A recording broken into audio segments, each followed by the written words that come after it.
Dobrý deň, volám sa Lukáš Jarábek, pochádzam z Bratislavy a toto je môj príbeh. Moja vášeň začala už keď som bol malý. Vždycky som vedel, že mňa zaujíma veda. Keď môj otec ma začal brávať všade po okolí, aby som pozoroval hviezdy. No nebol som si presne istý, čo je tá vec, čo mňa zaujíma.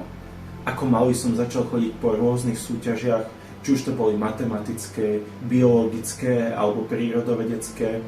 No všetko to začalo, keď som začal chodiť na súťaž Čo vieš o hviezdach, kde som sa dostal až do celoslovenského kola. Tam som išiel na astronomický tábor a zistil som, že astronómia je tá vec, prečo žijem. Následne som sa venoval tomuto môjmu talentu cez celú strednú školu a teraz aktuálne sa nachádzam v Česku, kde študujem fyziku. Je to samozrejme náročné, nebudem to klamať, no ďalej chcem rozvíjať môj talent, aby som sa dostal až do doktorátu v tejto astronómii. Je to samozrejme náročné, no verím, že s mojou vášňou to dokážem dotiahnuť naozaj ďaleko.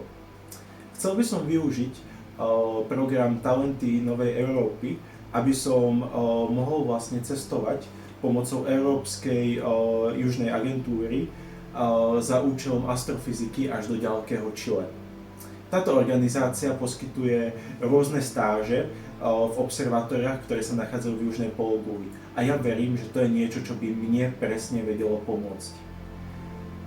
Ja som sa okrem všetkých súťaží venoval vo voľnom čase astronómii a jeden z mojich najväčších zážitkov bol, keď som s mojím kamarátom vystúpil na Kriváň a tam sme na samotnom vrchole prespali a tam pozorovali hviezdy.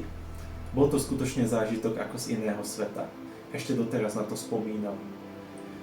No, teraz prišiel čas na to, nech sa najviac venujem škole a tým aj učeniu. A verím, že s týmto mi práve vy, ako talenty Novej Európy, viete pomôcť, aby som rozvíjal svoj talent ďalej a vedel pomôcť tomuto svetu. Pretože ja viem, že ja som bol zrodený na to, nech sa venujem tejto astrofyzike.